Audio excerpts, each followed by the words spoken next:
विठ्ठल श्री ज्ञानदेव तुकाराम. जीवेसाठी यत्न भाव त्याची नाव बळकट. कोणतेही काम जर करायचं झालं तर जीवापासून जीवाच्या बदल्यात अगदी जीवावर उदार होऊन ते काम करायला पाहिजे. आणि त्याचे नाव बळकट बनते. त्याचे नाव समुद्रातनं पलीकडे जायला ती जाऊ शकते. पहिलं तीरा जाता काही संदेह नाही भवनदी. भवनदी म्हणजे संसार ही एक नदी आहे. त्यातून पहिलं तीर म्हणजे पलीकडल्या काठाला जायला काही संशय उरत नाही. विश्वासासी धन्य जाती तेथे वस्ती देवाची. देवावर दृढ विश्वास ठेवला तर तेथेच देवाची वस्ती असते. तुका म्हणे भोळ यांचा देव साचा अंकित. तुकाराम महाराज म्हणतात देव भोळ्या भाविकांचा अंकित होऊन राहत असतो.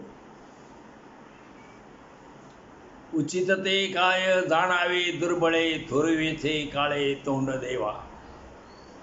देवा मला दुर्बळाला योग्य काय आहे ते समजत नाही आणि तुझ्या प्राप्तीसाठी थोरवीचे काळे तोंड देवा. थोरपणा जाणतेपणा मोठेपणा अहंकार असा जर आला तर त्याचं काळं तोंड हो की त्यामुळं देवाची प्राप्ती होणार नाही. देवाचं महत्त्व कळणार नाही. तो अपयशी ठरतो. देतो हाका कोणी नायकती द्वारी ऊस कोणी घरी नाही ऐसे. मी दारात उभारून हाका मारित आहे पण कोणी ऐकत नाही. घरात कोणी नाही ते ओस पडले आहे असेच वाटते. आलिया अतीता शब्द समाधान करिता वचन काय वेचे. दारात जर अतिथी आला अतिथी म्हणजे पाहुणा आला भिकारी आला कोणी याचक आला तर त्याला त्या दोन शब्द चांगलं बोललं तर काय बिघडते काय खर्च होते काय. तुका म्हणे तुम्हा साजे हे श्रीहरी आम्ही निराजरी नवहो ऐसी. देवाला तुकाराम म्हणतात मी तुझ्या दारात येऊन ही सगळी याचना करतोय आणि की तुम्ही एका शब्दाला तरी आम्हाला बोलायला पाहिजे बोलावं. आम्ही निर्लज्ज नाही. आम्ही अगदीच काय निर्लज्ज नाही. तुम्ही थोडंसं तरी आम्हाला देवा आम्हाला असे तुम्हाला असे चुकीचे वागणे शोभत नाही. आम्ही मात्र निर्लज्ज होऊन तुमच्या दारात भिक्षा मागतोय याचक होतोय.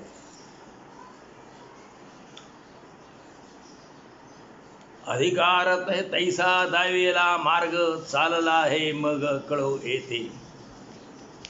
ज्याला जसा अधिकार असेल तसे त्याला मार्ग सांगितलेला आहे. त्या मार्गाने चालले असता हे समजून येईल. चालता आहे मग कळो येते. जाळू नये नाव पावलेनी पार मागील आधार बहुतांचा. आपण नदीतून पलीकडे गेलो की ती नावच जाळून टाकायची म्हणजे दुसऱ्या कोणाला त्याचा का उपयोग होऊ नये असं करायचं नाही. नावेत बसून पलीकडे गेल्यानंतर ती नाव जाळून टाकू नये कारण मागाहून येणाऱ्या अनेक लोकांचा ती आधार असते. तो आधारच आपण नष्ट करू नये. तुकाराम महाराज म्हणतात तुका म्हणे रोग वैद्याचे अंगी नाही करी जगी उपकार. वैद्याला डॉक्टरला काय रोग झालेला असतो का नाही तरी सगळी औषधं त्यानं जतन करून ठेवली असतात.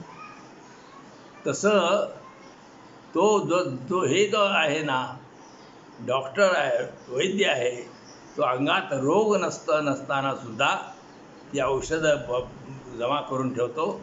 ते निव्वळ परोपकारासाठी ठेवतो. जप करिता राग आला जवळी तो मांग. देवाचं जप करताना जर राग आला क्रोध आला तर तो क्रोध नव्हे, तो मांग आला असं म्हणायचं. ते मांगाला क्रोधाची उपमा दिलेली आहे. नको भोवताले जगी, पाहो जवळी राख अंगी. तू बाहेर जगात कोण मांग कोण महारे शोधत बसू नकोस. मांग कुणाला म्हटलं ते नाही, बाहेरच्या जगातल्या मांगासनी म्हणा नाही, आपल्या मनात जो मांग बसलेला आहे राग, त्याला म्हटलंय हे मांग महार आहे.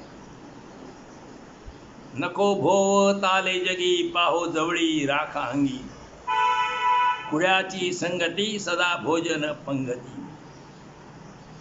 त्या वाईट जे राग जो महार मांग हे राग क्रोध हे बसलेले आहेत, ह्यांच्या वाईटाची संगत रोज आपण करतो आणि रोज त्यांच्याबरोबर जेवत असतो.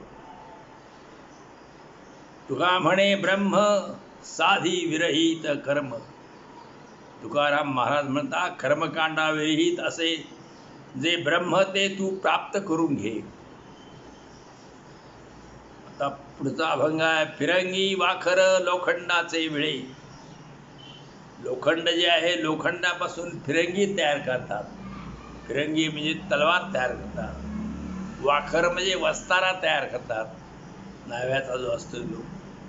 आणि विळे जे आहेत ना, शेतकऱ्यासाठी जे विळे खुरपी असतात ते तयार होतात. परी ते निराळे गुण मोल, परंतु त्याचं मोल जे आहे ते वेगवेगळं असते.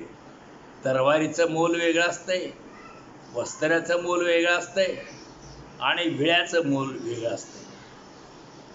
पायरी प्रतिमा एकची पाषाण, परी ते महिमान वेगळं आले.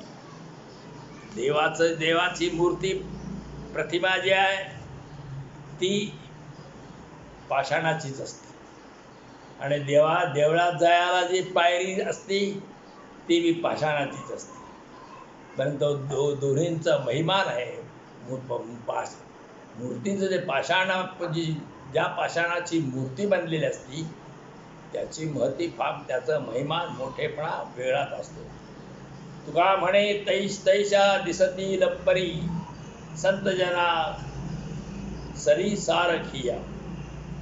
तुकाराम महाराज म्हणतात संतजन व इतर माणसे सारखीच दिसत असली तरी त्यांची योग्यता सारखी नसते. संत हे महान विभूती असतात, इतर माणसासारखे ते नसतात. थोडे परी निरे अविटते घ्यावे खरे. थोडे असे ना पण निरे म्हणजे अगदी शुद्ध, अवीट म्हणजे जे विटून जाणार नाही, नाश पावणार नाही, असं थोडं असं ना, परंतु असं विटून न जाणारं घ्यावं. घ्यावे जेणे नये तुटी, बीज वाढे बीजा पोटी. ज्यामुळं तूट येणार नाही असं घ्यावं. असं काय असेल ते घ्यावं. बीज जर घेतलं तर बीजापासूनच बीजाची वाढ होत जाते. चित्त ठेवी गाही आणि काशी चाड नाही. आपले चित्त आपण आत्मपरीक्षण करून साक्षी ठेवावे. दुसऱ्याची साक्ष घ्यायची आम्हाला गरज नाही. आपले ते हित फार, तुका म्हणे खरे सार. तुकाराम महाराज म्हणतात आपले हित कशात आहे हे पाहून निर्णय घ्यावा, हेच अति महत्वाचे असते. आता पुढचा अभंग आहे. अवघे देव साध, पर्या अवगुणांचा बाध. सर्वच व्यापून राहिलेला देव साध्य करून घ्यायचा आहे, पण ह्या अवगुणांची बाधा आडवी येत असते. देव साध्य करताना अवगुण आडवे येतात. म्हणून नव्हे सरी राहे एका एक दुरी. म्हणून हे एकसारखे दुसरे दिसत असले तरी त्याची योग्यता एकसारखी नसते. दोन्ही एकसारखे दिसले तरी ते एकसारखे असत नाही. ऊस कांदा एका आळा, स्वाद गोडीचा निराळा. एकाच आळ्यात, एकाच वाफ्यामध्ये ऊस आणि कांदा लावला, पाणी घातलं, खत घातलं, सगळं झालं, तर ऊसाची चव वेगळी असते, कांद्याची चव वेगळी असते. स्वाद म्हणजे चव आणि गोडी ही जी आहे ना ती निराळच असते, वेगवेगळी भिन्न भिन्न असते.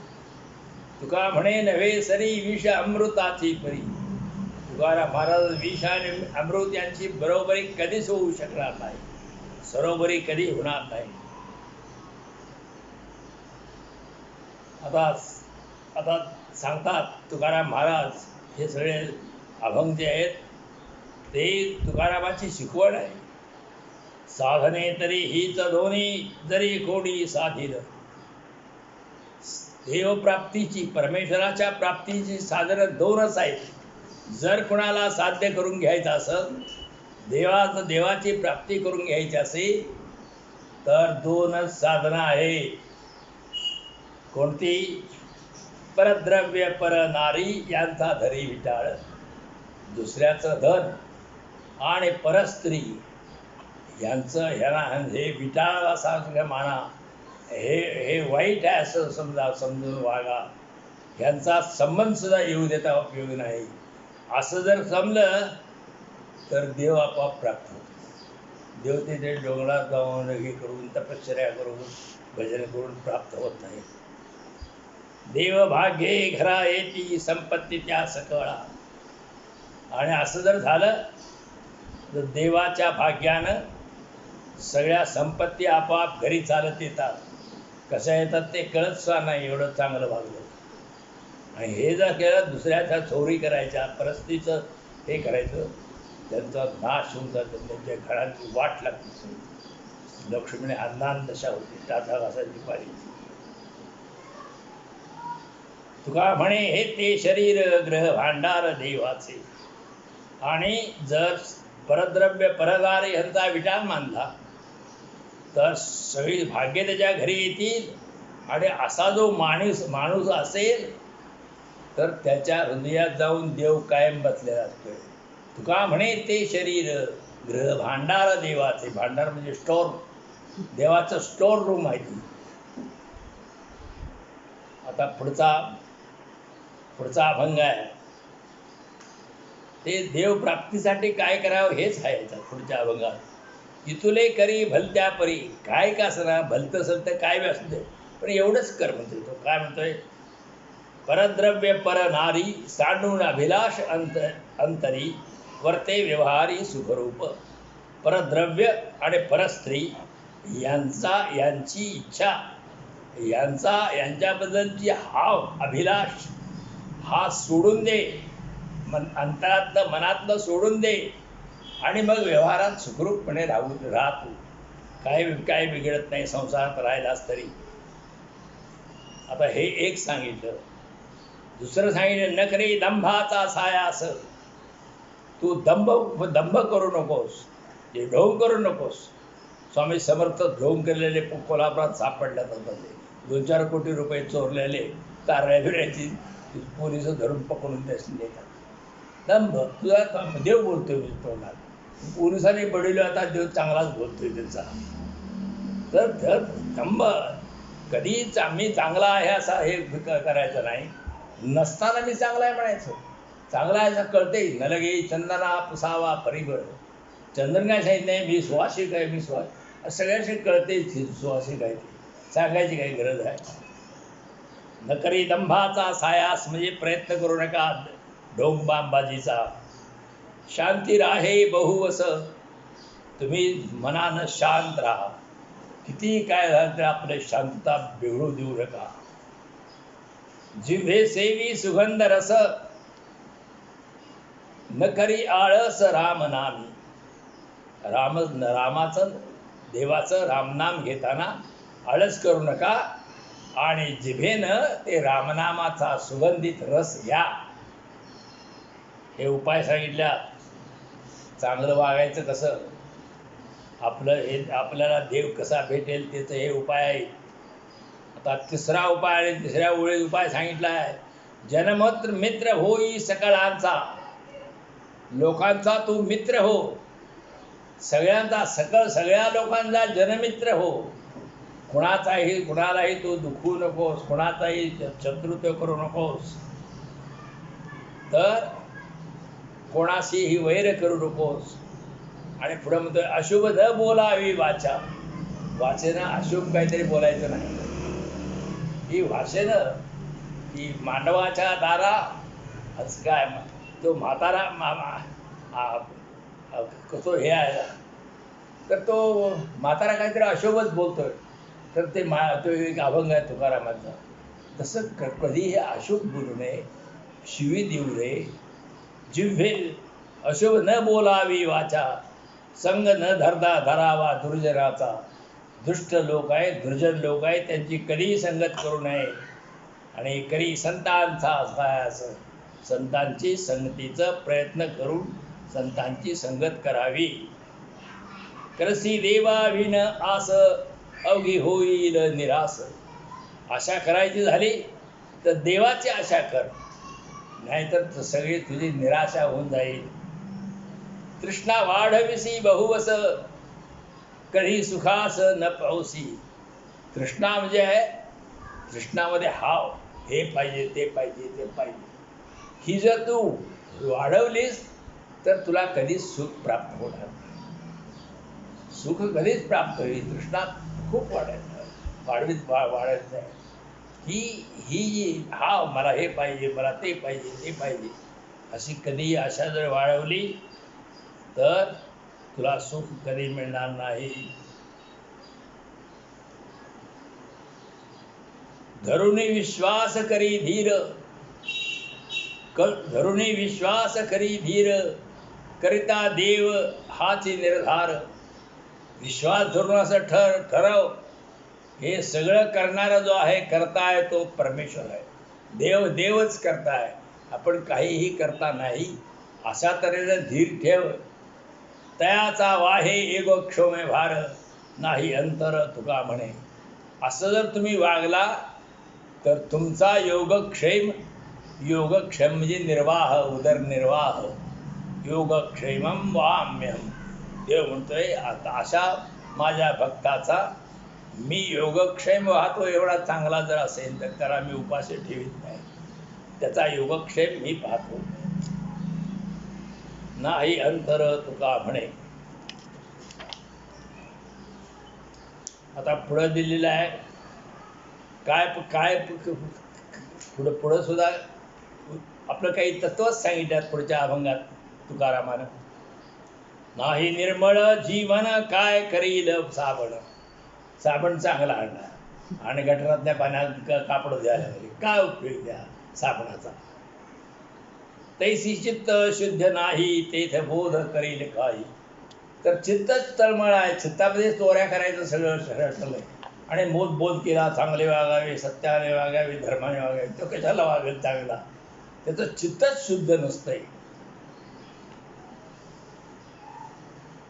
वृक्ष न धरी पुष्पफळ, काय करील वसंत काळ.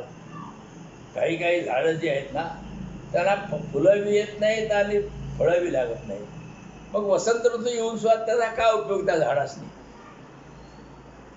वांझे न होती लेकरे, काय करावे भ्रतारे. म्हणजे एखादी बाई जर वांझ असेल तर नवरा चांगला असून काय उपयोग, की तिला काय मुलं होणार आहेत का, नाही. आणि ते सुद्धा उलट सांगितलंय, म्हणजे एखाद्या बाईला मूल होत नाही म्हणजे टाकून द्यायची. परंतु तो म्हणतोय नपुसका पुरुषासी, काय करील बाई त्यासी. पुरुषामध्ये जर हे नसेल तर मग ते बायकोकडे काय दोष आहे. अनेक वेळा त्या बायकोला सोडून देतात पोरं. आणि ह्याच्याकडे दोष असेल तर महात्मा फुल्यांना सांगितलं की त्याला महात्मा फुल्यांना मूल नव्हतं. मग ते लोकांनी आग्रह केला की तुम्ही दुसरं लग्न करा. पण त्याच्या बायकोनं सावित्रीनं करा तुम्ही लग्न, वंश वाढला पाहिजे. तर म्हणला की कदाचित माझ्याकडे दोष असला तर, आणि जर पुरुषात दोष असला तर स्त्रियांना असा अधिकार असतो का. हे चालणार नाही. महात्मा फुलेंनी ते केलं नाही. आणि उलट एका महाराचा मुलगा दत्तक घेतला यशवंत म्हणून. एवढं आपल्याला होईल काय, एवढा म्हणून तो फुले त्याचा महात्मा म्हणतात. आणि सांगा 100-200 वर्ष झाली तर त्याचं पुतळं सगळीकडं उभा करतात. जय जयकार करतात. तर हे अशी माणसं मोठी असतात. वांदे नपुसका पुरुषासी काय करील बाई दासी.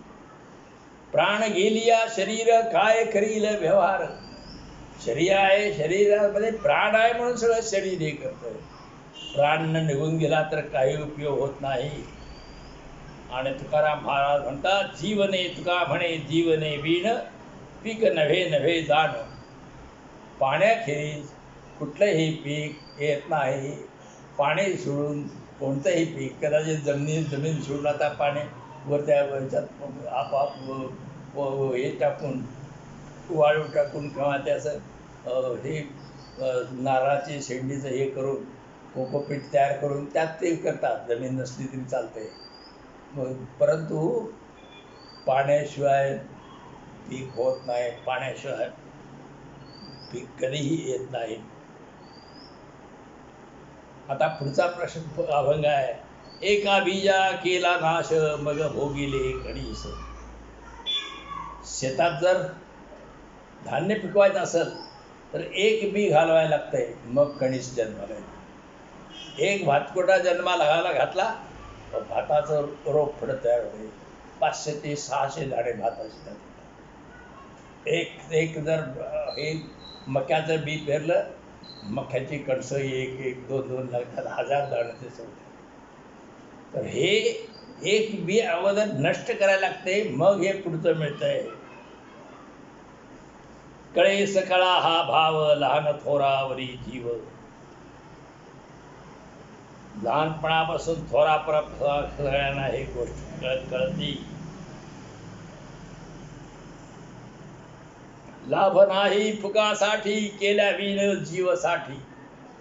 तो एक दाणा जमिनीमध्ये मरतो, नाश पावतो, म्हणून ते पुढचं पीक येतं. तसं जर आपण जीवनामध्ये असा काही त्याग केला तर मग जीवनामध्ये काही लाभ प्राप्त होतो. फुकट लाभ प्राप्त होत नाही. तुका म्हणे रणे जीव देता लाभ दुनी. रणांगणामध्ये लढताना जर प्राण गेला तर स्वर्गवास प्राप्त होतो त्या क्षत्रियाला.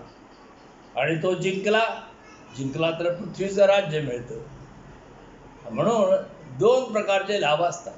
एक तर मेला तर स्वर्ग मिळतो, आणि जगला तर पृथ्वीचं राज्य मिळतं. तुका म्हणे रणे जीव देता लाभ दोन्ही. 2 प्रकारचा लाभ अगदी आहेतच. आपुले मागता काय नाही आम्हा सत्ता. देवा, जे आमचे तू देणे आहेस ते आम्ही मागायचा आम्हाला अधिकार आहे. आम्हाला अधिकार नाही काय सांगा, तुझ्यावर सत्ता नाही काही सांग. पर्या लौकिका कारणे उरी ठेवी हेले ठेवी ले बोलणे. पण लौकिक व्यवहारात हे सांगितले आहे की मोठ्या नाव लौकिक धारण करणाऱ्याकडे जे त्याने द्यावयाचे असते ते आपले देणे त्यांच्याकडे मोठ्याने मागू नये, म्हणून आम्ही हे मनात ठेवले आहे. एखादा कधी मोठा सावकार आहे, मोठा माणूस आहे, त्याचं देणं असलं तर काय तू माझं पैसे देतोस का, मी असं बोलत नाही. तर त्याला नम्रतेने काहीतरी बोललं पाहिजे. काट्यावर असताना असं वागायला पाहिजे, नम्रतेने बोललं पाहिजे. मोठ्याने मागू नये. पर्या लौकिका कारणे उरी ठेवले बोलणे. एची आता घडी करू बैसो तेची फडी. तुका म्हणे करीतो तुला ठाव नाही से विठ्ठला. देवा, आपण एकत्र बसून हिशोब करू व देण्या घेण्याचा निकाल लावू. गोड बोलून सांगतोय की मी तुझी इतकी सेवा केली आहे आणि तू मला का प्राप्त होत नाहीस, मला का भेटत नाही. महाराज म्हणतात, माझ्या वहीतून देणे करे म्हणून तुमचे नाव मी काढून टाकतो. तू जर दिलं नाहीस तर तुला सूट म्हणून रद्द करून टाकतो सगळं, असं तो म्हणतो तुकाराम. आता पुढचा अभंग आहे. वाखर घेऊन आले त्यासी तरवारेने हाले. एखादा मनुष्य वस्त्र घेऊन आला तर त्याच्यावर तलवारीने हल्ला करायचा काय? एखादा फुंड काठी घेऊन आला मग तू गोळीबारच त्याच्यावर करायचा आणि बोंबलत बसायचं. तुकारामानं असलं सांगितलंय, वस्त्र घेऊन ते वस्त्र तो दाखवितो काय म्हणून तलवार घेऊन त्याला तोडायचंच, असा शहाणपणा नव्हे. तुकाराम सगळीकडनं शहाणा होता, विधे नव्हता. आणि ते शहाणपण त्यांना सगळं शिकवलेलं आहे. नव्हे आपुले उचित करून टाकावे फजित. वाखर घेऊन आला तर काय शिवाय द्यावायचा म्हणून फजिती करून टाकावं, जा सगळी गाढवाची सही काय म्हणून. अंगुलिया मोडी त्यासी काय सिरे घोडी. एखादं जे असतंय ते नखानं खुडून टाकता येतं, अंगुलीनं बोटानुसार मोडून टाकता येते. त्यासाठी त्या ठिकाणा घोडेस्वार हत्यार सगळी कशाला गोळा करायची. नपुसकासाठी तुका म्हणे न लगे जेठी. एखादा अगदी जोगताल त्याच्यामध्ये मोठा पैलवान त्याच्याबरोबर कुस्ती राहण्याचा काय गरज आहे असं सांगितले. तर हे आमच्या लोकांनी हे असलं केलंय. हे शाण आहे. सांडुनिया पंढरे राव कवणा ते म्हणू देव. तो तुकाराम म्हणतात ह्या पंढरी रायाला सोडून मी कुणाला देव म्हणू. बहुलाज वाटे चित्ता आणि का ते देव म्हणतात. पांडुरंगाला सोडून दुसऱ्या कोणाला देव म्हणताना मला लाज वाटते. सांडुनिया हिरा कोणे वेचा व्यात्या गारा. हिरा टाकून द्यायचा आणि उगाच गारगुट्या गोळा करत बसायचं, काय उपयोग. तुका म्हणे हरिहर ऐसे सांडुनिया धुर. तुकाराम महाराज म्हणतात हरी आणि हर. हरी म्हणजे विष्णू आणि हर म्हणजे शंकर. ह्या दोघांना हे धुरेचे देव आहेत. धूर म्हणजे सगळ्यात उंच अशा ठिकाणचे हे देव आहेत. आणि ह्यांना सोडून मी इतर देवाकडे कशाला बघू. इतर देवांची तर एक माणूस एका देवीच्या दारात उपोषणाला बसला. 3 दिवस रात्रंदिवस तो उपोषण करीत बसला. मला तो हे कर. तर ती देवी 3 दिवसानं प्रसन्न झाली, तिच्या हात वर केला, म्हणे बाळका तुला काय पाहिजे ते माग. तर तो म्हणला मला बसायला घोडा पाहिजे. तर देवी म्हणली मला घोडा मिळत नाही म्हणून मी गाढवावर बसतोय आणि तुला कुठला घोडा देऊ. तसं असले जे देव जे बाकीचे आहे त्याला काय जेवायला मिळत नाही, बकरं मला खायला दे, हे काय देवाचं मागणं झालं काय. तुला आलं का खायला मिळत नाही तर तू हे कर जा की मेल्याच करून ते बकरी बघा खायचं, मला बकरं दे, मला कोंबडं दे, असलं म्हणतात तो देव.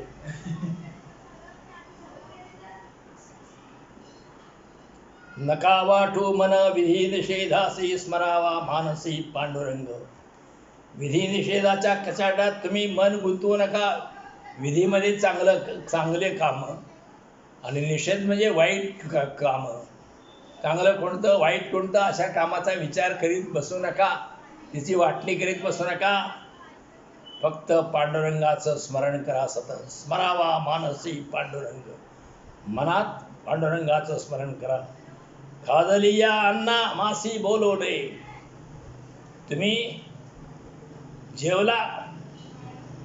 जेवल्यावर नाही त्यात माशी पडली म्हणजे ते ओळखायला लागतं. तर जेवल्यावर ते बोलायची काय गरज आहे. खादलिया अन्ना मासी बोलू नये.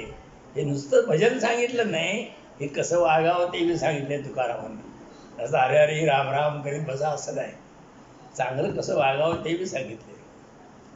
खादलिया अन्ना मासी बोलू नये अवघेची जाय एका घासे. एका घासानं सगळं ते जेवलेलं सगळं फुकट जाते, वाकायची पाहिजे. जोडी होते परी हे बहु कठीण करिता जतन सांभाळावे. हे पैसे मिळवता येतात, जोडी होते, परंतु ते जतन करताना येता येत नाही. ते पैसे जवळ आले की मग त्या पैशाची मस्ती अंगात येते. मग तो दारू प्याय सांगतोय, तो मग काहीतरी वाटत त्या गाड्या घेतो, होळी घेतो, मित्र करतोय, दंगे करतोय, प्रवासाला जातोय, विमानात फिरतोय आणि आपटून मरून जातोय का. पैसे मिळवले परंतु ते सांभाळायचंच हे फार जतन करिता जतन सांभाळावे. तुका म्हणे येथे न मना विषाद लिंबे वीळ व्याध तुटवणे. तुकाराम महाराज म्हणतात मी हे बोलतोय म्हणून तुम्ही विषाद म्हणजे दुःख मानू नका, वाईट वाटून घेऊ नका. मी बोलतोय म्हणून, कारण मी हे का बोलतोय तर लिंब दिला, लिंबाचा कडू पाला प्यायला दिला रस तर रोग जातोय का साखऱ्या खाऊन जातोय. साखर प्यायला दिली, चहा चांगला दिला गोड करून, त्यानं रोग फुटत नाही. रोग लिंबच प्यायला द्यायला पाहिजे. म्हणून तुकाराम महाराज म्हणतो मी लिंबाच्या काड्यासारखं तुम्हाला कडू सगळं पाजतोय, पण तुम्ही काय तर राग मानू नका, दुःख मानू नका. थोडा महात्मा तुकाराम आहे. हे सगळं देव असं चांगलं वागलं की देव मिळतोय असं त्याने सांगितलं. देव काय बाकीच्या काय काम काय केल्यावर मिळतोय असं नाही. आता पुढचं सांगितलंय, चांगल्या गोष्टी करताना काय करावं. मडई झाकून या करीती पेरणी कुणबियाचे वाणी लवल आहे. जर जुन्या काळामध्ये पेरणीचे दिवस आले तर रोहिणीचा वगैरे पेरा असा करायचा आला, किंवा तिकडे ज्वारी जर पेरायची झाली तर घात तिची असते, पाऊस असतो आणि ती वलीला बरोबर ते पडायला लागते. तिकडे जर वलीला नाही पडलं तर ते पीकच उगवत नाही. आणि इकडे आमच्याकडे इकडे पश्चिम महाराष्ट्रामध्ये जर त्यावेळेला पेरणी झाली नाही, दुसऱ्या जरी रात्रभर जर पाऊस पडला तर पाणी गुडगाव त्या शेतातून. मी पेरणार कुठं, आणि पेरणार नाही म्हटलं मी खायला कुठं नाही ना. ते काय सगळं धान्याचे असे ट्रक येत नव्हते पूर्वीच्या काळात, उपाशी मरायचं धान्य नसलं. म्हणून लोक काय करायचे, घरात जर मेलेला माणूस असला आणि घात जर असली तर ते झाकून ठेवायचं, आणि पेरणी करून आल्यामुळे संध्याकाळी ते रडायला लागायचं म्हणून ती पेटवून पण टाकायचं. परंतु तसं कुणबी याची वाणी लवल आहे. कुणबी कसं असं करतोय, घात योग्य आहे ते त्यावेळेला करतोय, उगत रडत बसत नाही. तसं आपण सुद्धा चांगलं वागावं. दयापरी करी स्वहित आपुले जयासी फावले नरदेह. म्हणून तुम्हाला नरदेह मिळाला आहे, मनुष्य देह मिळाला आहे. तेव्हा कुणबी कसं घात सांभाळतोय तसं तुम्ही सांभाळून वागा. उगीच हे करत बसू नका, रडत बसू नका. ओटीच्या परीस मुठीचे ते वाढे. पूर्वी धान्य ठेवायचं झालं तर ते ओटीवर धान्य ठेवायचं, म्हणजे उंदीर वगैरे लागू नयेत म्हणून असे लाकडी खाटलं तयार करायचं, लाकडाचे खूर तयार करायचे, आणि त्याच्यावर ते ओटी तयार करायची, आणि त्याच्यावर ती टोपली ठेवायची. कारण उंदीर खाली जमिनीत असलं तर उंदीर लागते. मग ते सगळं जे धान्य आहे ते ओटीवर ठेवलेलं असते. ओटीवर धान्य माप खंडीभर आहे, त्याची किंमत नाही. पेरायला जे आपण अडीचरी पायली घेतो ते जास्त. मुठीचे बरे, म्हणजे पेरताना मूठ ठेवायला लागते त्या चाड्यावर, आणि धान्य घळ त्यातनं सोडायला. म्हणजे ओटीवर ठेवलेलं धान्य तट्ट्यावर असलं, पण त्याच्यापेक्षा मुठीतनं जे धान्य आपण करतो त्या धान्याची किंमत जास्त आहे असं म्हणतो तुकाराम. ओटीच्या परीच मुठीच ते वाढे, या परी काय वाढे सोयी. त्याप्रमाणे तुम्ही स्वतःचं प्रयत्न करा. हे जर तुम्ही हे बीज पेरलं, ही भगवत भक्तीचं जर तुम्ही केली तर ह्याचा उपयोग होईल. तुम्ही जे सगळं बाकीचं मिळवलेले संपत्तीचा काय उपयोग नाही. काळ सत्ता आपुले हाती, जाणते हे गुंती उगवती. काळ जो आहे तर ते आपल्या हातात नाही. काळ केव्हा निघून जाईल ते सांगता येत नाही. की हे करता येते. अनेक वेळा आता लोकांनी बंगले बांधले. मागच्या वर्षी बंगला बांधला, साहेब या वर्षी गेला कुठे पेपरल्या. मग कशाला आहे की काळ सत्ता आपुले हाती, आपल्या हातात ही काळ नाही, सत्ता नाही. आणि म्हणून जाणते लोक काय करतात, योग्य वेळी देवाचं स्मरण, देवाचं हे तातडीने करतात.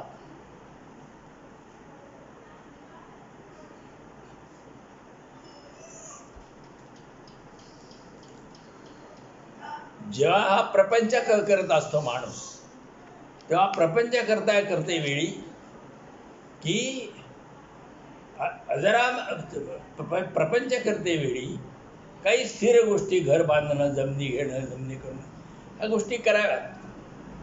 पण धर्म करायचा झाला तर आपण आता तासाभरात मरणार आहे असं समजून धर्म करावा.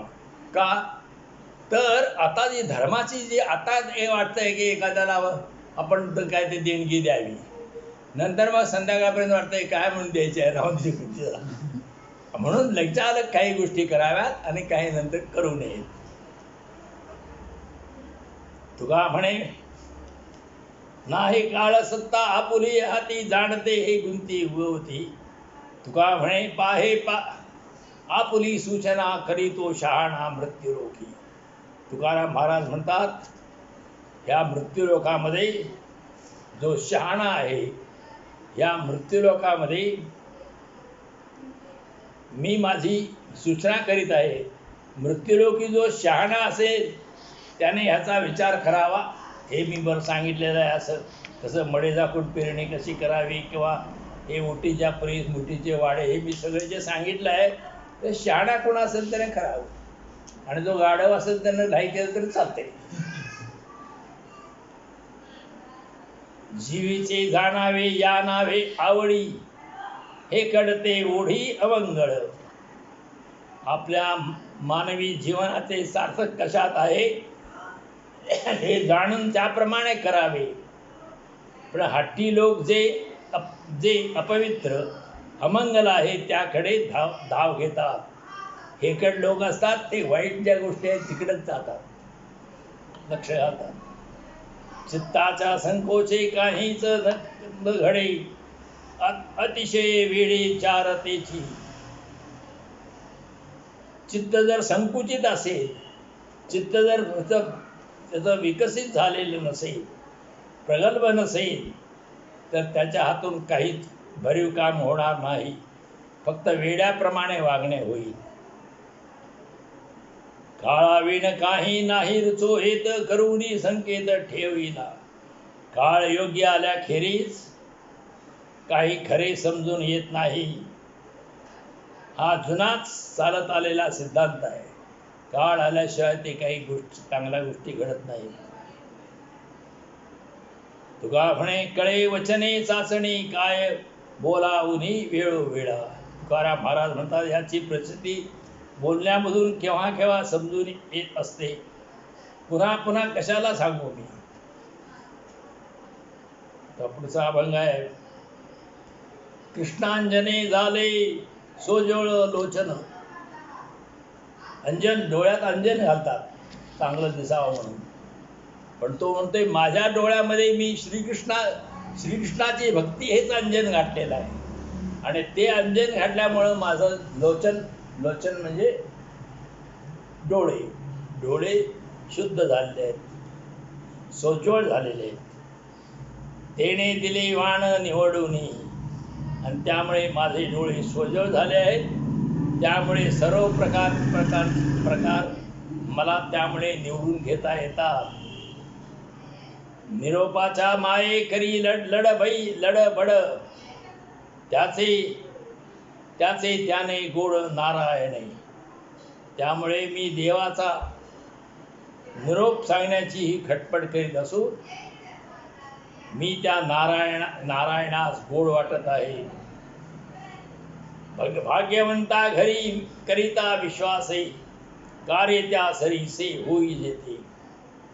श्रीमंताच्या घरी प्रामाणिकपणे जर चाकरी केली तर मग त्यात ते काम चांगलं होतं, मनाप्रमाणे काम होतं. तुका म्हणे पोट भरे बरे ओजा, निज ठाव निज स्थानी. तुकाराम महाराजमध्ये चांगल्याप्रमाणे पोट भरते व त्या ठिकाणी आपला आश्रय मिळतो. श्रीमंताची जर चांगली नोकरी केली तर त्याचा चांगला उपयोग होतो आणि त्याचं चांगलंही होतं. तर जानूचा ते भाऊ येतो, तो विजय म्हणून आहे, तो आराम पाटलांच्याकडे 7-8 वर्षे त्यानं झाडलोटीचं सगळं काम केलं. त्याला नंतर नोकरी तरी चांगली लावून दिली. जर मग तर त्याचंही चांगलंच होतं. तसं एका माणसाचं असं केलं तर ते चांगलं होतं. देवाची जर अशी चाकरी सेवा केली तर किती चांगलं होईल, असं त्यांना सांगायचं आहे. संसाराचा माथा भार काही पर न ठेवी. संसाराचे ओझे डोक्यावर असेल तर मग त्याहून दुसरे काही पुरत नसते. भक्ती चिते जाती ऐशी सर्वस्वासी मुकावे. भक्ती कशाला म्हणायची? सगळ्याला मुकलं की भक्ती म्हणायची. सगळं टाकून दिलं पाहिजे, सगळा त्याग केला पाहिजे, मग भक्ताला भक्ती म्हणतात. भिक्षा आणि व्यवसाव काला करी तो गाढव. भिक्षा मागायची मागणे म्हणजे वैराग्यशील होणे आणि व्यवसाय बी करायचा, धन पैसे मिळवायचा. मग हे दोन्हीचा जर सरमिसळ केली, काला केल्याने सरमिसळ केली तर तो गाढव समजायचा. गाढवाप्रमाणे त्याचं वागणं समजायचं. करुणी वस्ती बाजारी म्हणवी कास या निस्पृही. बाजारात बसायचं, बाजारात व्यापार करायला बसायचं पैसे मिळवायला आणि म्हणायचं मी निस्पृह आहे. मग तिथं बाजारात पैसे मिळवायचं कशाला बसला असतो. प्रसादा आडून कवी केले तूप पाणी देवी. की जो एखादा कवी असतोय तो काव्य करतो आणि मग तूप पाणी देवी. प्रसादा आडून कवी करी तूप पाणी देवी. ही प्रासादिक अशी वाणी पाहून त्याप्रमाणे आपण ही कविता करणे म्हणजे तूप व पाणी एकत्र मिसळल्यासारखे आहे. एखादाचं काव्य तुकारामाच्या अभंगासारखे आपण अभंग करणे, त्याला देवाचा प्रसाद झाला म्हणून तो बोलत होता. असे अक्षराला अक्षर जोडून तो बोलला नाही. तर उगाच ते तूप आणि मग आपलं पाणी कशाला एक जागी करता. तुका म्हणे होई शूर किंवा निसूर मजूर. तुकाराम महाराज म्हणतात तुम्ही शूर तरी व्हा किंवा निव्वळ मजूर तरी व्हा. हे मजूर बी आणि शूर बी एकामेकात मिसळू नका. पुढे तुकाराम दुसरा अभंग म्हणतात, कष्ट केल्याशिवाय फळ मिळत नाही. भाऊ कुठल्या वेळी नव्हे मांडा आळसे धोंडा पडत असे. मांडा म्हणजे पोळ्या. ते कणिक जरी कुटायला लागते चांगली मग त्या पोळ्या होत्या.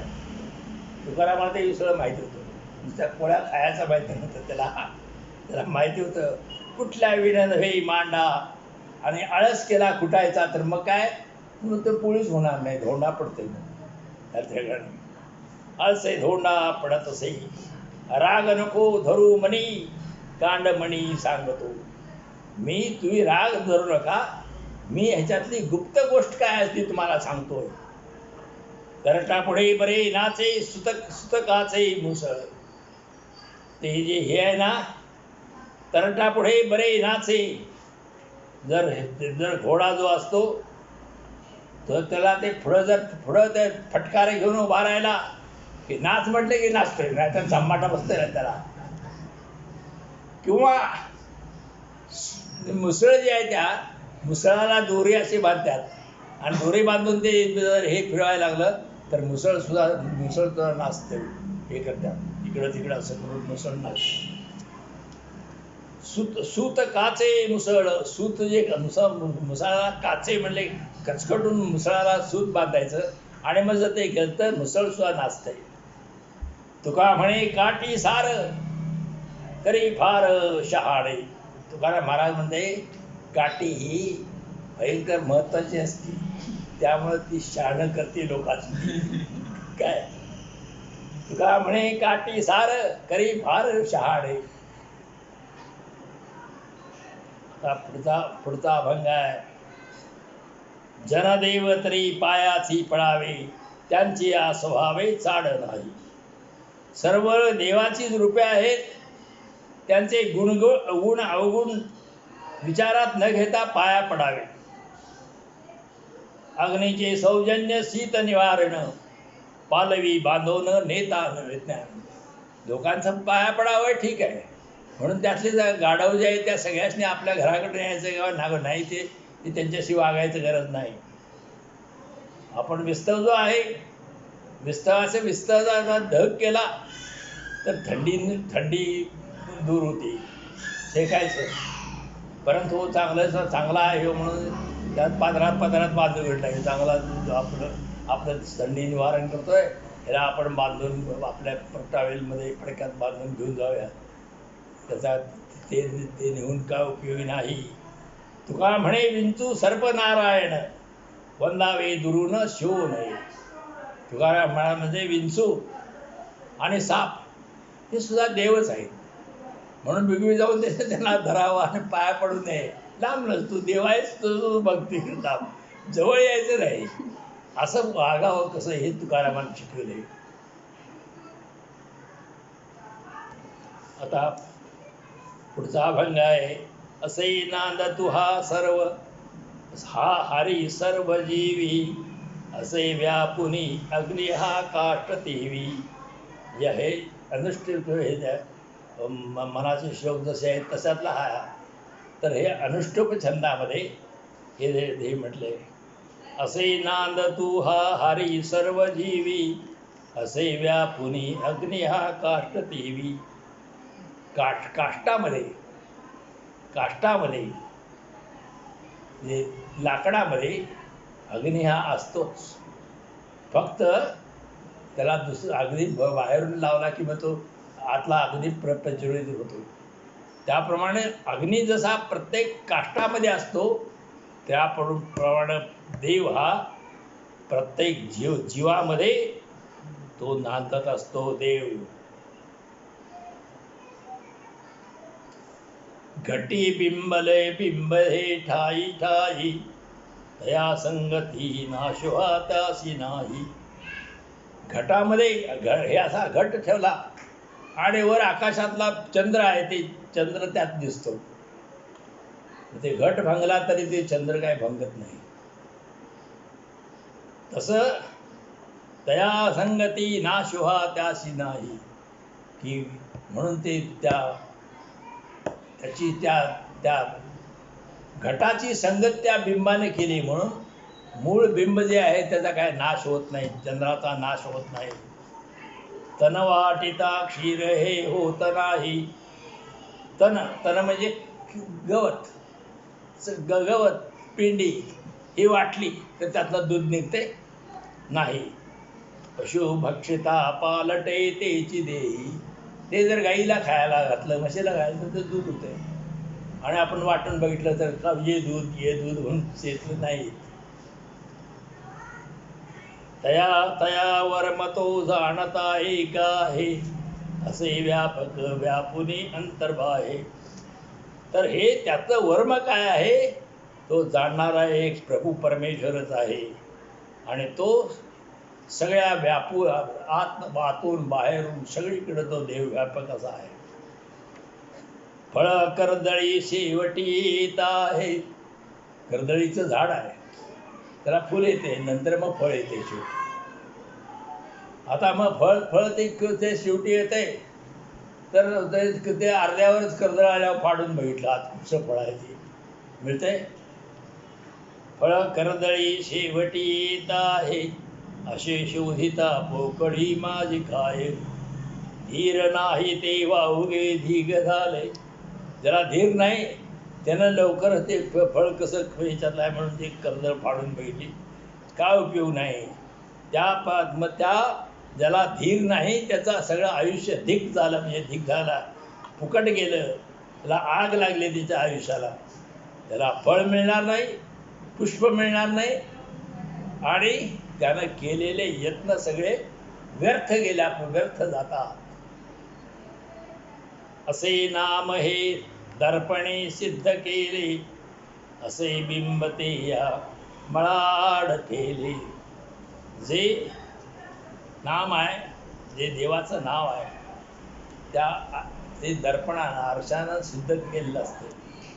आणि जे बिंब आहे म्हणजे चंद्रबिंब आहे, सूर्यबिंब आहे, तर ते त्या आरशामध्ये दिसून येतं. आणि आरशाला जर मळ असेल तर ते दिसत नाही. कसे शुद्ध नाही दिसे माझे रूप, नका वाढवू सीण हा पुण्य पाप. आणि हे कसं शुद्ध नाही काय नाही, अशा प्रकारचं काही पुण्य पापाचं काही तुम्ही हे सायास करू नका, नाही त्या गोष्टीचा विचार करीत बसू नका. करावर मठावे नका सोंगवाया. तुम्ही ह्यातलं मुख्य वर्म काय आहे ते ध्यानात घ्या, रहस्य काय आहे ते ध्यानात घ्या. उगाच वाया सोंग गाडीत बसू नका. तुका नवी तो पडो काय पाया. तुकाराम मला म्हणतोय मी पाया पडून तुम्हाला हवतो, यातलं मुख्य वर्म काय आहे ते ध्यानात घ्या. तुझ पुत्र दारा धनवासन आहे, मग उरले शेवटी काय पाहे. तुला मुलं पुत्र, दारा म्हणजे बायको, धन म्हणजे संपत्ती, ह्या ज्या वासनात तू अडकून पडलेला आहेस, तर ह्या तू अडकून पडलास. मग देव काय, तुला कुठला देव भेटणार? मग काय उरलं? देव कुठला तुला? ह्यातच तू अडकून पडलेला आहेस. आता पुढचा बघ आहे सोकर म्हणजे धान्याचं, पिकाचं रक्षण करणे. सोकरणे पिकाचे रक्षण. ओ नव्या सोकरी शेत खादले पाखरी. एक जण शेताची रखवाली करायला गेला आणि तो ओणवा झालता. ओणवा म्हणजे कमरेत असं वाकायचं आणि आपल्या पायाकडं हे करायचं, पायाकडे लक्ष ठेवायचं. आपल्या अंगठे धरायला होतात मास्तर ओणवाहून, मग त्यावेळेला ते ओणवं असं वाकूनच हे करायचं, अंगठे धरायचं. मग त्याला ओ ओ ओ ओळवा ओ असं म्हणून त्या पूर्वी म्हणतो ते. तर ओणव्या सोखरी. एक जण शेताची रखवाली करायला त्याला ठेवला आणि त्याने काय केलं, तो आपलं असा वाकला पायात आणि आपल्या पायाकडेच बघित होता. कमरत वाकला आणि पायाकडेच बघित बसला. पाखराकडे बघायला सोडून तो पायात बघित बसला. मग काय होणार? शेत खादले पाखरी. पाखरांनी शेत खाऊन टाकलं. रखवाली करताना हे असा शहाणपणा त्याने केला. पाखराकडनं बघण्याच्या ऐवजी तो आपल्या जमिनीकडे बघितला, आपल्या पायाकडे बघित बसला. तैसा खाऊ नको दगा, निदुसरा राहुरी जागा. तू निदुसरा होऊन दगा खाऊ नकोस. तू जागा राहा, निदुसरा निजू नकोस. जागा राहा, देवाची भेद प्राप्ती करण्यासाठी जागा राहा. असा ते ओणवा ते जमिनीकडे बघून पाखर राखणाऱ्यासारखा करू नकोस. चोरासवे वाट चालवणे केले तळपट.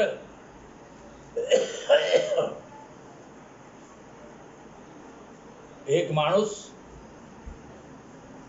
चोराबरोबर वाटेने निघाला, चोराने आपण, आणि चोर आपण गेल्यानंतर गावात न जाताना ते ठीक आहे, पण जंगलामध्ये गेल्यानंतर तो चोर आपलं खरं रूप प्रगट करतो आणि तिथं उलट करून त्या वाटसरू सोबतचा वाटसरू आहे त्याचा गळा घडतो आणि त्याच्याकडनं काय ते काही दागदागिने काय असतं ते काढून घेऊन.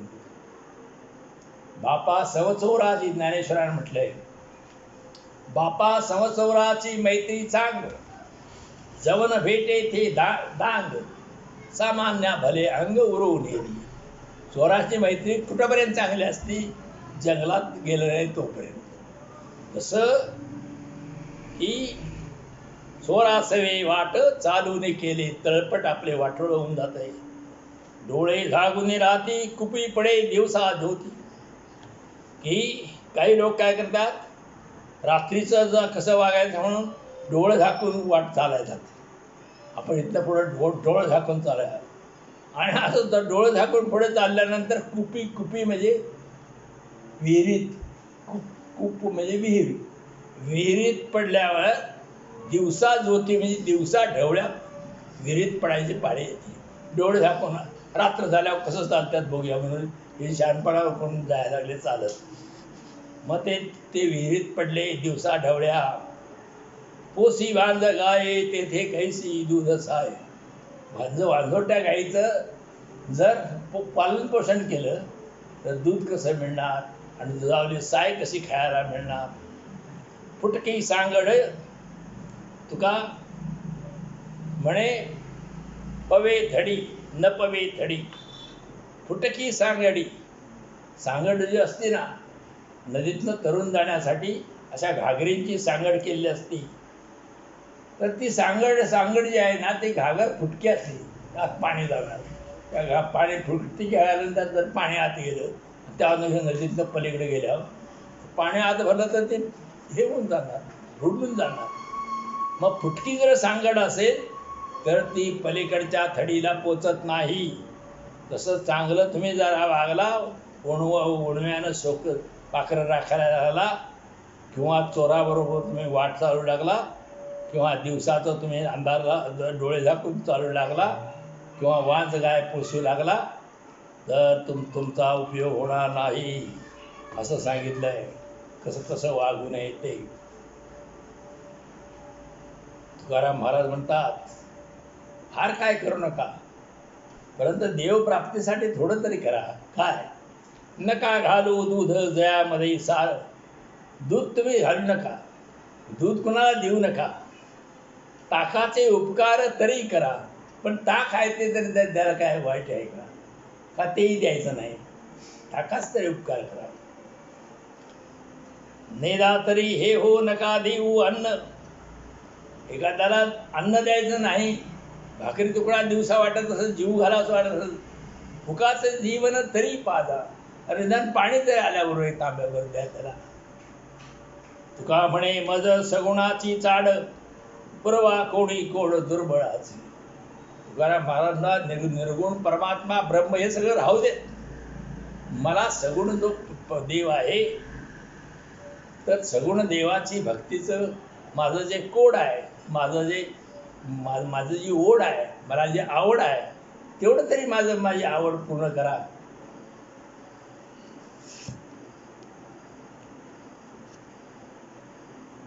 जाळा तुम्ही माझे जाणते मी पण, येणे माझा खून मांडेला. देवालाच तो म्हणतोय, देवा मी जाणता आहे, मी ज्ञानी आहे, हे जे माझं मी पण आहे ते जाळून टाका. देवाला सांगतोय, यानं माझा खून मांडलाय, म्हणजे मला ठार मारायचं ठरलंय त्या मीपणामुळं. खादले पचे तरीच ते हित, ओखलियात हित पिंड पिढी. जेवल्यानंतर पचलं तर फायदा, आणि वकलं तर निष्कारण पिढा. तरी भले भोगे जोडिले ते धन. पैसे मिळवलं तर त्याचं जर त्याला भोग घेता आला तर त्या पैसे मिळवल्याचा उपयोग. आणि ते घेतलं आणि मग ते मधुमेह झाला, अमकं झालं, आणि मग खायला नाही म्हणून सांगितलं, काय उपयोग त्याचा. पडिलिया खाणे जीवनासी. आणि जीवनावर जर दरोडा, खाणे पडणे म्हणजे दरोडा पडणे, जीवनावरच दरोडा पडला तर मग काय उपयोग. मिळवलेल्या धनाचा आणि संपत्तीचा काय उपयोग. धन मिळविशीच कोट्यान कोटी, सवे नये रे लंगोटी. कोटी नको धन मिळवायचं, परंतु जाताना त्या धनाचा उपयोग ते भोग घेता येत नाही, आणि सोबत बी धन जाताना त्याला घेऊन जाता येत नाही. तुका म्हणे मज तारिगा विठ्ठला, नेणताची भला दास तुझा. देवा मला जाणतेपणाच्या अहंकारापासून सोडीव, मला तार, आणि मी नेणता असणं, मला अक्कल नसणं, मी अज्ञानी असणं, हेच चांगलं. तुझा दास मी अज्ञानी असा चांगलं आहे. जाणतेपणानं असलं म्हणजे अहंकारानं वाईट वागणारा मी असू नये. आले फळ तेव्हा राहिले पिकोन, जरी ते जतन होय देठी. फळ आलं, फळ लागलं आंब्याला, आणि मग लगेच ते हे आलं, वादळ आलं आणि सगळं झडून गेलं, काय उपयोग. ते त्या देठाला टिकून राहिलं पाहिजे शेवटपर्यंत. तसं एखाद्याची सेवा करताना शेवटपर्यंत टिकून राहिलं पाहिजे.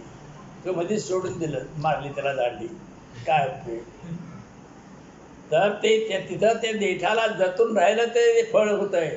तर त्यामुळं कोणाचं तरी सेवा करायचं झालं तर त्याच्याशी चांगलं जमवून शेवटपर्यंत राहिलं तर त्याचा फायदा होतोय. नामेची सिद्धी व्यभिचार बुद्धी न पवता. देवाचं नाम प्राप्त केलं, नामस्मरण केलं तर सिद्धी प्राप्त होते. पण व्यभिचार बुद्धी करायचं नाही, घेऊ का नको, आणि ह्या देवाचं घेतो त्या देवाचं घेतो, असा व्यभिचार जर केला व्यभिचार म्हणजे दुसरा देवाचं, तिसऱ्या देवाचं, चौथ्या देवाचं असं जर नाव घेत गेलं तर मग सिद्धी पावत नाही. चालिला पंथ तो पाववील ठाया, जरी आडतया नाही काही. आपण ज्या मार्गाने चालतो त्या मार्गाने आपण जर चालत गेलो पुढे तर पाववील ठाया, जे आपल्याला निश्चित ज्या ठिकाणी पोचायचं आहे त्या मार्गाने जाऊन पोचल. आणि त्याच्या आड जर काही आलं तर काय उपयोग होणार नाही. जरी आड तया नाही काही, त्याच्या आडवं काय आलं नसेल तर त्या मार्गाला शेवटला त्या ठाणापर्यंत तो पोचेल. तुका म्हणे मध्ये पडती आघात, तेणी होय घात हानी लाभ. आणि असा जो मार्ग चालत असताना मधीच काही जर आघात झाला तर त्याला घात होतो, हानी होती, लाभाची हानी होती आणि घात होतो. गंगा नदीक देखे विटाळ, तेची रांजणी ही जळ. गंगा नदीमध्ये कोण कपडे धुतो, कोण काय करतो, सगळं आंघोळ करतो, काय करतो, पण ती गंगा नदी विटाळत नाही, दूध हे होत नाही, प्रदूषित होत नाही. परंतु गंगेत आंघोळ केली म्हणून आपल्या हांड्यात नाही डेऱ्यात आंघोळ केली तर ते चालत नाही. कारण अल्प जे आहे ना, थोडं जे आहे ना ते त्याचं ते लवकर अशुद्ध होतं. आणि मोठी जी गंगा आहे ते अशुद्ध होत नाही. तिला अल्प महदा नव्हे सरी, अल्प हमदास आहे ते. मद हा असा आहे ते. महदा अल्प म्हणजे थोडं, महदा म्हणजे जास्त. तर थोडं असतं आणि जास्त असते त्यांची काय बरोबरी होऊ शकत नाही. विटाळ तो भेद धरी. जरी लहान असतं त्याला त्यामध्ये संकुचित असतं त्याला विटाळ होतो, मोठं असतं त्याला विटाळ होत नाही. काय खंडी ती भूमिका, वर्णा पाय पाय पाया पाय रिका लोका. काय खंडीली भूमिका, वर्णा पाय रिका लोका. ही खालचे जे चारी वर्ण आहेत त्यातले जे खालचे वर्ण आहेत आणि उच्च वर्ण आहेत, तर त्यामध्ये पृथ्वीला पायरी समजून सर्व जातीचे वर्णाचे लोक तिच्यावर वावरत असतात, म्हणून पृथ्वीला दोष लागत नाही. तुका म्हणे आगी वीण, बीज वेगळी ती भिन्न. तुका म्हणे आग जोपर्यंत लागत नाही बियाणासनी तर ती वेगळी, हे बी वेगळे, हे बी वेगळे. त्याला जर आग लागली तर सगळ्याचा कोळसा, सगळ्याचा काय उपयोग नाही. किती झाले भाऊ, किती वेळ झाला? 8 वाजता.